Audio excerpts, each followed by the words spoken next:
Continuing the Walt Whitman Show this Wednesday.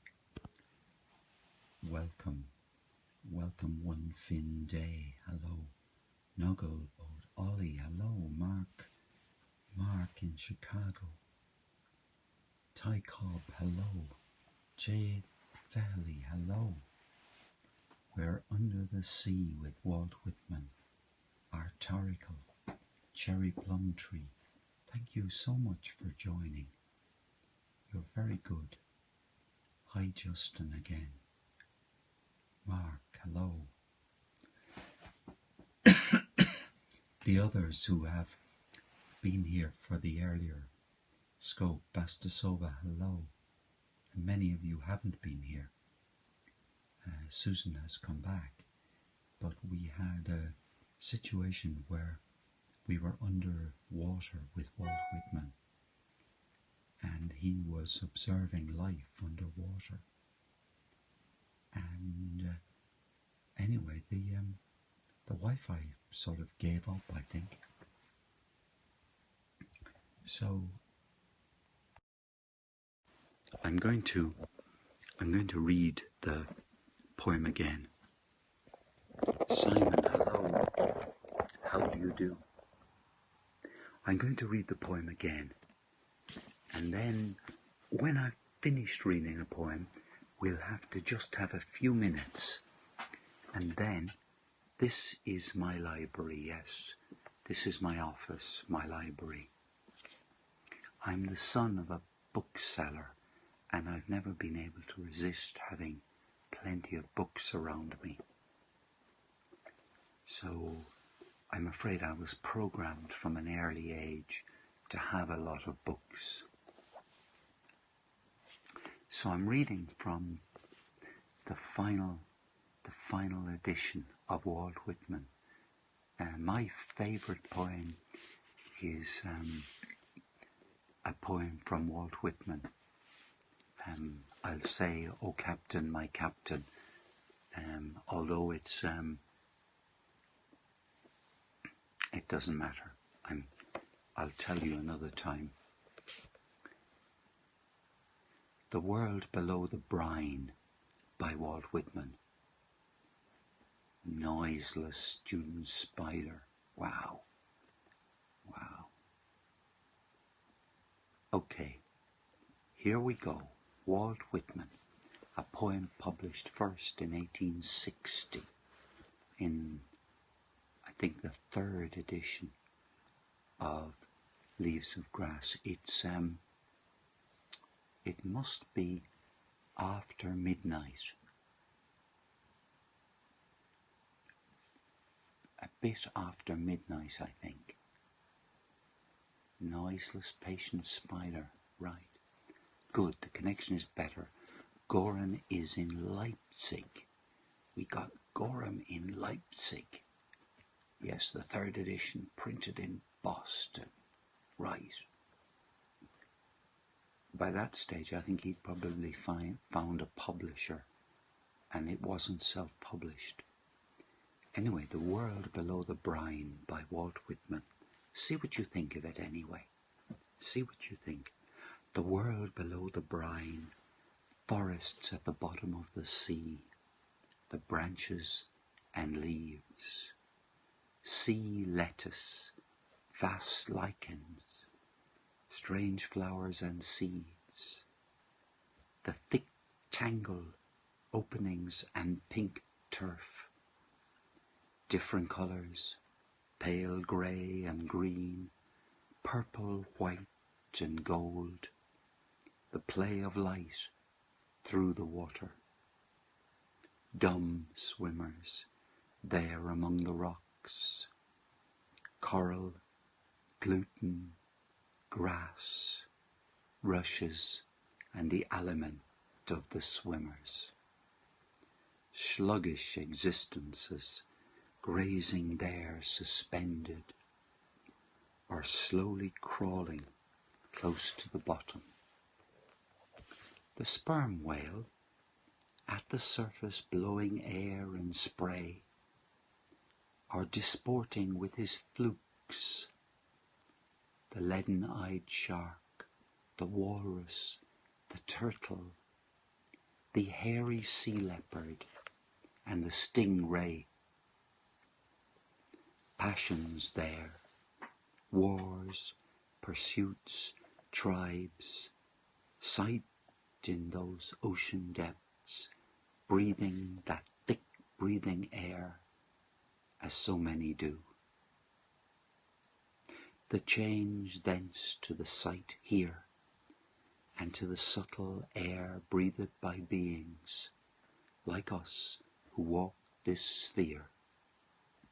The change onward from ours to that of beings who walk other spheres. The end. Hello, New York. Hello, New York. Are you Manhattan, Brooklyn, the Bronx, Harlem? Are you the state? Yeah. It's it's the world below the brine. You're very welcome, guys. You're all very welcome. It's I think it's I don't know the poem A Noiseless Patient Spider, and I'm afraid that this evening this Walt Whitman show is going to have to be shorter than usual. Mark, I don't think so. I don't think literally. Oh, it's in Leaves of Grass, right. Okay, we'll come to it eventually. The Walt Whitman show happens every evening, and we're going through the final edition of Leaves of Grass, poem by poem, section by section. I think it's more to do, Mark. The sense I make of it is that, Whitman on the one hand is, describing the world under the surface of the water. But then he's sort of he's seeing how ubiquitous the world of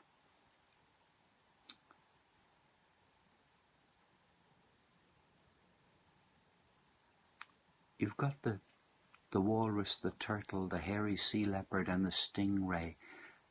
And there are passions there.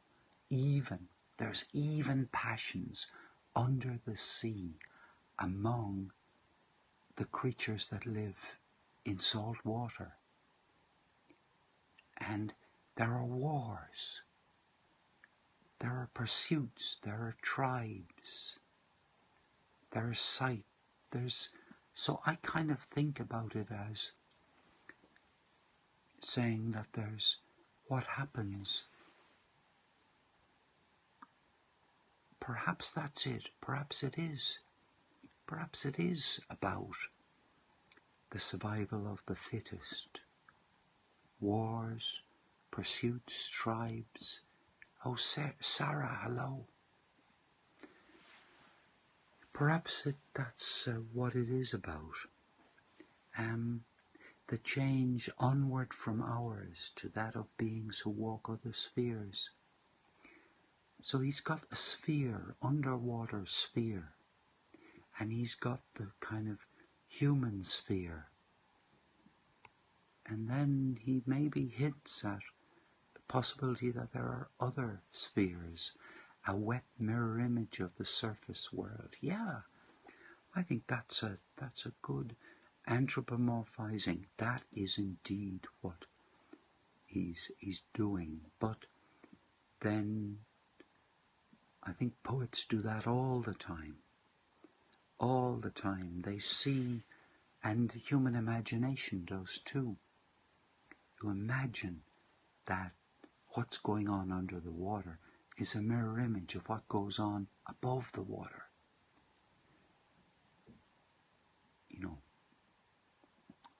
People anthropomorphize all the time. Treat the sun and the moon as if they were characters with feelings. And good night, Simon. He even has, who's breathing under the water?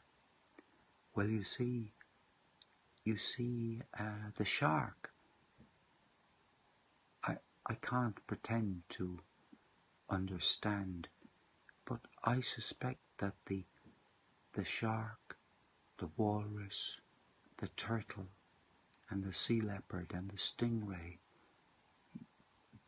perhaps they all breathe underwater. Most languages give objects genders. Now there's an interesting one. Yes, that's very interesting. You know, French calls, thick breathing air. Yes. The line that I like a lot is the play of light through the water. I for some reason, I don't know what gluten is. I don't know. I don't know what gluten is. You're not trying to be too literal, Paulo. I'm inclined to be very literal sometimes. The play of light through the water, it's so simple. And I found myself remembering situations I've been in where the water has, in the ocean, there's gluten. Reflection, like a chandelier. Most things tend to be gluten-free recently. This poem has a powerful dreamlike quality. Well, yeah, it's there's a lot of things going on under that water. A lot of them. Hello, Kate. I think I better say to you all that my brain is kind of seized up, and anything I say probably won't make much sense. Nico, hello. Nico and Kate have arrived at the same time. You pictured being at the bottom, looking up at the whale in silhouette. Yeah. I'm tired, Nico. I'm very tired. Yeah. Otherwise I'm not bad, but I am tired. Yeah, we've just been reading about what goes on under the seawater.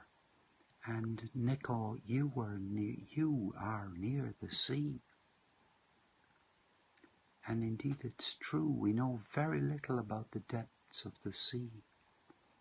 Yeah, that's a big area for exploration. I'll just stay a few more minutes, Mark. Just a few more minutes. This poem really talks about sea lettuce, vast lichens, strange flowers and seeds. Poetry inspires your work. I don't know your work well enough, Nico, to be able to have anticipated that. Sea and space. But it's lovely to hear that. That is really, really captivating, that kind of a remark. And we have colours. We are made from the same things that exist in the ocean on a chemical level too. Absolutely. Yuel, hello. And you're a fan of Rumi. Oh, there are other fans of Rumi here. I think Susan is a big fan of Rumi. I'm a bit of a fan of Rumi. Hello, Miss Butte, hello. Brooke, hello. My goodness, I feel so fortunate to have you all here. But, you love Ruby. There we are. Cherry Plum Tree loves Rumi. So, Speaking of the 3rd edition, all your posts in Instagram are for Rumi. Right. Go. Whitman had difficulty finding a publisher for this printing. I would say he did. I would definitely say he did to get somebody. Was that because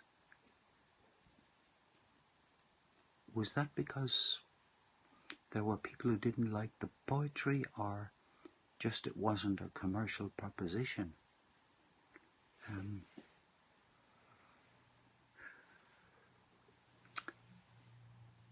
Henry James, right.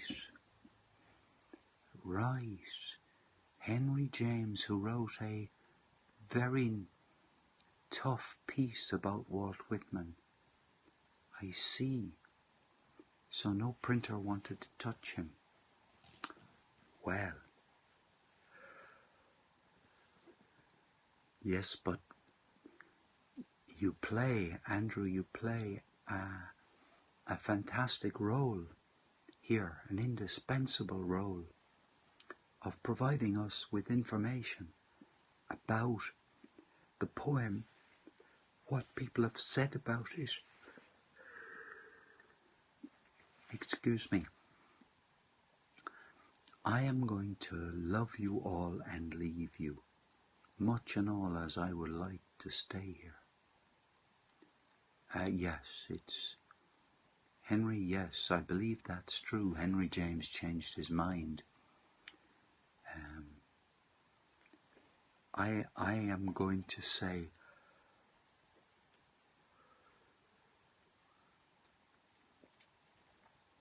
thank you very much.